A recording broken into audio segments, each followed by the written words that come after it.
6 বছর প্রবাস জীবন পার করার পর যখন দেশে ফিরলাম তখন বাবা মা খুব করে চাইলেন আমি যেন বিয়ে করি। আমিও ভেবে দেখলাম বয়স তো কম হলো না, তাই বিয়ে করার জন্য রাজি হলাম। আমার খালাতো ভাই সুজনকে সাথে নিয়ে এক জায়গায় মেয়ে দেখতে গেলাম। মেয়ে দেখার আগেই মেয়ের বাবা মাই বলল, দুবাইতে তোমার তো রেস্টুরেন্টের ব্যবসা আছে তাই না? আমি মুচকি হেসে বললাম, বিদেশে রেস্টুরেন্টের ব্যবসা করা অনেক ব্যয়বহুল, নিজে ব্যবসা করার মতো এত টাকা আমার এখনো হয়নি।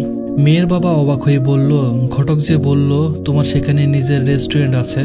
আমি তখন বললাম, উনি মিথ্যা কথা বলেছেন, বিদেশে আমার নিজের কোনো রেস্টুরেন্ট নেই, বরং আমি একটা রেস্টুরেন্টে কাজ করি। মেয়ের বাবা রাগী চোখে আমার দিকে তাকিয়ে বলল, আমি আমার মেয়েকে কোনো কামলার কাছে বিয়ে দিব না। সাহস কত বড়! বিদেশে গিয়ে কামলাগিরি করে 2 টাকা ইনকাম করেছে বলে আমার মেয়েকে বিয়ে করতে আসছে। তোমরা এখন আসতে পারো।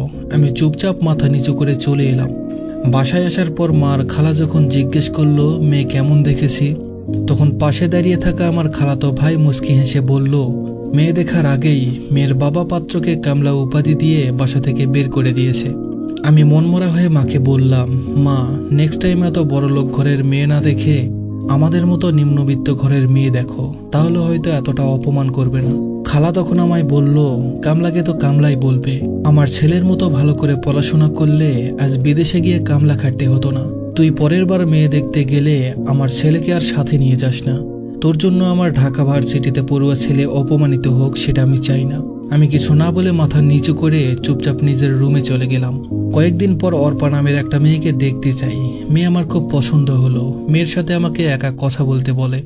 আমি আর মেয়ে যখন আলাদা রুমে যাই তখন মেয়ের সাথে সাথে দরজা লাগিয়ে আমার দিকে রাগী চোখে তাকিয়ে বলল, আপনার মতো প্রবাসীদের এই একই সমস্যা, বিদেশে গিয়ে সুইপারের কাজ করবে আর দেশে এসে টাকার ফুটানি দেখিয়ে মধ্যবিত্ত পরিবারের সুন্দরী আর শিক্ষিতা মেয়েকে বিয়ে করতে চাইবে।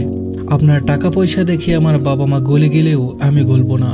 আপনি আমায় বিয়ে করলে আমি আমার পছন্দের ছেলের সাথে বিয়ের পরের দিন পালাবো বলে দিলাম। তাছাড়া আপনার সাহস কত বড়! নিজে তো ইন্টার ফেল করেছেন আর এসেছেন অনার্স পাশ করা মেয়েকে বিয়ে করতে। আমি মাথা নিচু করে মেয়ের কাছে হাত জোড় করে বললাম, আমি জানতাম না আপনি অনার্স পাশ করেছেন, জানলে আমি আসতাম না। দয়া করে আমায় আর অপমান করবেন না। এই কথা বলে মেয়ের বাসা থেকে বের হয়ে আসলাম। রাতে নিজের বাসায় ফিরে এসে দেখি মা, খালা আর খালাতো ভাই সোফায় বসে আছে। মা আমায় দেখে বলল, কিরে, মেয়ে পছন্দ হয়েছে? আমি তখন মাকে বললাম, শুধু আমার একা পছন্দ হলেই তো হবে না, আমাকেও তো মেয়ের পছন্দ করতে হবে। মেয়ে আমার মতো ইন্টার ফেল করা প্রবাসী ছেলেকে বিয়ে করতে পারবে না। এই কথা শুনে মায়ের পাশে বসে থাকা খালা আর খালাতো ভাই হেসে দিল। হাসতে হাসতে খালাতো ভাই আমায় বলল, তোমার কপালে বউ জুটবে না। খালা তখন মুখ বাঁকিয়ে বলল, বউ জুটবে কি করে? বিদেশে গিয়ে রেস্টুরেন্টের থালা বাসন ধুলে কি আর বউ পাওয়া যাবে? আমি সচরাচর বড়দের মুখের উপর কথা বলি না, কিন্তু খালার বারবার অপমান করে কথা বলা আমার সহ্য হচ্ছিল না। তাই একটু রেগে গিয়ে খালাকে বললাম, হার্ট ব্লক হয়ে যখন হাসপাতালে পড়েছিলেন তখন এই কামলাগিরি করে আপনাকে 2 লক্ষ টাকা পাঠিয়েছিল অপারেশনের জন্য। আপনার ছেলের আইফোনের শখ পূরণ করেছিল এই কামলাগিরি করে। আমি জানি এই দেশের মানুষের চোখে আমরা সকল প্রবাসীরা কামলা, তাই দয়া করে বারবার কামলা কামলা বলে সেটা মনে করিয়ে দিতে হবে না।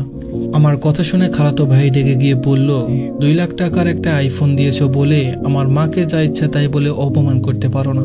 সময় হলে তোমার টাকা আর ফোন তোমার মুখে ছুঁড়ে মারবো।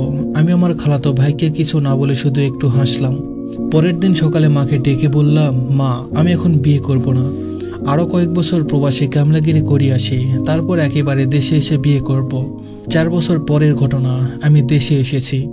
এটা শুনে আমার খালার খালাতো ভাই আমার সাথে দেখা করতে এসেছে। খালা আমার দিকে অসহায় দৃষ্টিতে তাকিয়ে বলল, তুই যেখানে জব করিস সেখানে সুজনের একটা কাজের ব্যবস্থা করে দিতে পারবি? পাশ করার 3 বছর ধরে বেকার অবস্থায় ঘুরছে, কোনো চাকরি পাচ্ছে না। আমি হেসে খালাকে বললাম, তোমার শিক্ষিত ছেলে বিদেশে গিয়ে কামলাগিরি করবে, তোমার খারাপ লাগবে না? পরে তো নিজের ছেলের জন্য বউ খুঁজে পাবে না। খালা আমার কথা শুনে চুপ হয়ে আছে। আমি তখন খালাতো ভাইটাকে ডেকে বললাম, নিজে যখন কষ্ট করে টাকা ইনকাম করবি তখন অন্য কারো মুখে টাকা ছুঁড়ে ফেলবার ইচ্ছা হবে না। খালার খালাতো ভাইটা আমার কথা শুনে মাথা নিচু করে আছে। আমি আর কিছু না বলে বাসা থেকে বের হয়ে গেলাম।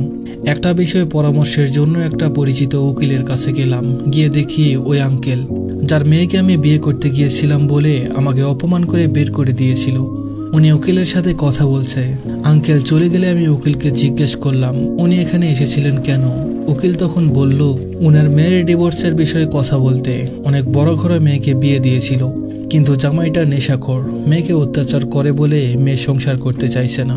তার কয়েকদিন পর বাসায় বসে খবরের কাগজ পড়ছি, হঠাৎ একটা লেখা দেখে চোখ আটকে গেল। স্বামীর পরকীয়ার জের ধরে স্ত্রীর আত্মহত্যা। ফ্যানে ঝুলন্ত লাশটার দিকে তাকিয়ে দেখি মেয়েটা অর্পা। আমি প্রবাসী দেখে যে মেয়েটা আমায় অপমান করেছিল। তারপর কাগজের পেপারটা ভাঁজ করে পাশে রাখলাম।